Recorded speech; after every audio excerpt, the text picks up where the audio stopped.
I literally gasped. It's just amazing that you get a pen that looks so vintage in 2022. Now this is an acrylic resin pen, but it sort of fools you. There's a bit of trompe l'oeil going on here, where you feel as if it's a celluloid pen or something. It's not, it's acrylic resin, but it looks like the old school celluloid resin. It's also quite light, which is really nice. It has this oversized cap, which you can certainly post, but I choose not to. I've only put it on the back for filming, just to show you how, because it's quite long. You know, I'll put it on the back, but I just don't want to scratch it. It's so lovely. But do you see what I mean? I think it's a little long. And if you take it off, I think that's perfect. It's just the perfect length without it. So I like to put it down in front of me and almost enjoy the cap itself separate from the pen, because it glistens and it's the same acrylic resin and it's just gorgeous. So I'm gonna put it back together for now. So a nice length. I'd call it slightly oversized. It's got sort of the girth of a 149, if you will, but it's very comfortable and it just has a really nice dimensions. You see a relatively flat top that reminds you of like a Waterman from the 20s or 30s. It very much carries the design cues of a vintage pen from the 30s to the 40s. So I'm going to point out a few things. Each of these bands is made of gold. I'm assuming the lever is gold as well because it looks identical. There's no off color, and perhaps the clip too, but certainly the bands are. I know that for a fact. And the bands also carry hallmarks, which is a way of certifying gold in the UK and I guess around the world. But you don't often see them. Usually you see them on antiques or trays and things. So it's super fun to see that on a pen. But so another thing I really love, you see those ridges? It's just a really cool Art Deco design cue that definitely gives you a bit of that 1930s feel. It's just got that consummate antique look to it. It's brilliant. The other thing that's really cool about the acrylic resin is that it's translucent. You can see through it in parts. So very beautiful. And they also give you a cloth that's treated with a substance that keeps it from tarnishing and just keeps it shiny and nice. So if you're going to write with it, you would unscrew it, of course. You can really cradle it between your fingers. And it has such a generous feed and such a smooth nib that it's really quite easy to steer it. So you don't feel as if you're out of control or that it's awkward because it's a girthier pen. It's actually very comfortable and you can be very relaxed with it. Although it is a wetter writing experience, which I think I've learned is some of my favorite writing experiences.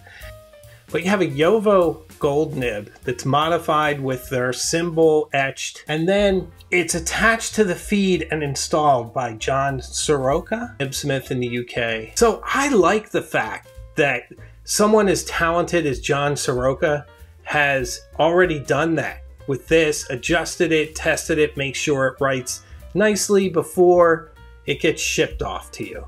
I mean, that's peace of mind. Very cool design, neat to have the acrylic all the way down here. You see you get a nice sloping grip with just a bit of a ridge. Very Mont Blanc 149-like here. Maybe slightly, maybe a touch narrower, but you definitely get that slope up and that little lip that tells you, okay, don't go any further or you're going to get ink on your fingers. So very comfortable, and plus you have the threads back here, which I often hold my pens back by the threads. So very comfortable, very nice design. I got it in a medium nib, and it's one of those medium nibs that has a bit of line variation if you're very disciplined in how you write. If you have a very light hand and you just barely touch the end of your pen to the paper and allow gravity basically to take it, and then you move it along, you'll get a nice fine line. And then just a tiny bit more micro of pressure will give you a thicker line. So if you play around with that, you can get some line variation. Also, anytime you take a medium nib and you keep it perfectly parallel to the bottom line, you get that troweling effect. So I feel like my handwriting looks very vintage when I write with this. I think that has a lot to do with the overall feel and effect.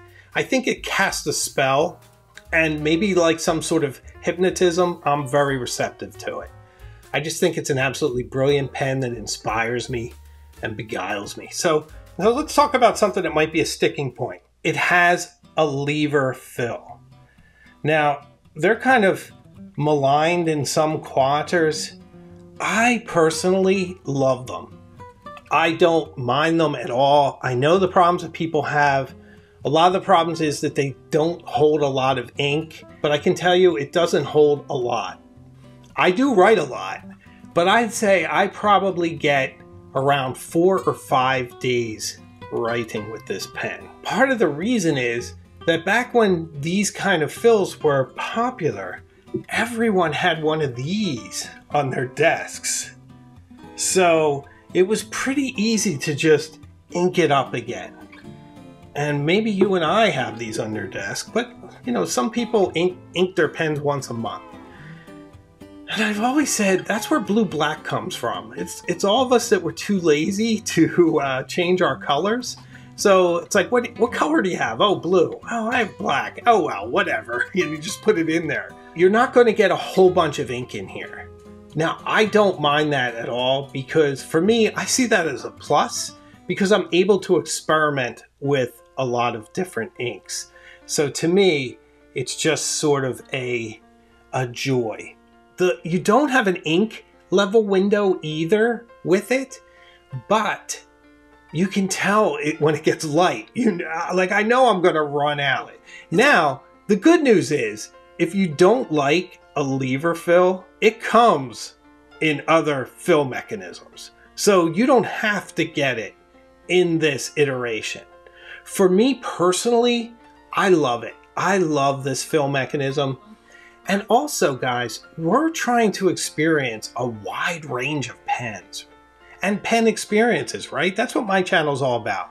My channel is not about showing off that you have a beautiful shiny pen, or that you spent, you know, this is about $600 US for this. It's not about impressing people. It's about experiences.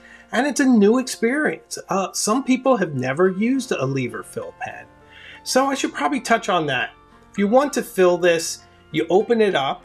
So you put it in the ink bottle with it open, and then you shut it, and then you wait a few seconds and it fills, and then you clean it off and you're good to go. So it's fairly elegant, but you can get in a bit of trouble if your ink bottles are like the little 10 milliliter bottles from Diamine, where they're a little topply, and you try to put this in and do a lever. I mean, that's a recipe for disaster. You might want to put your ink bottle into a vice grip before you do so. I have been writing with this quite a bit, and I use my other pens intermittently, but this is rising to the top of my favorite pens. It's almost turning into like an obsession. Like, I'm starting to think of, well, what's my next one going to be? I'm just so impressed with this, guys. It's so different than any other pen that's out there in the way it feels. Even the writing experience is really nice, like feedback, but it's also very smooth, and it makes a fantastic noise. And I never really considered that as an attribute of a pen. And perhaps I should, because it's kind of charming. So it's absolutely brilliant.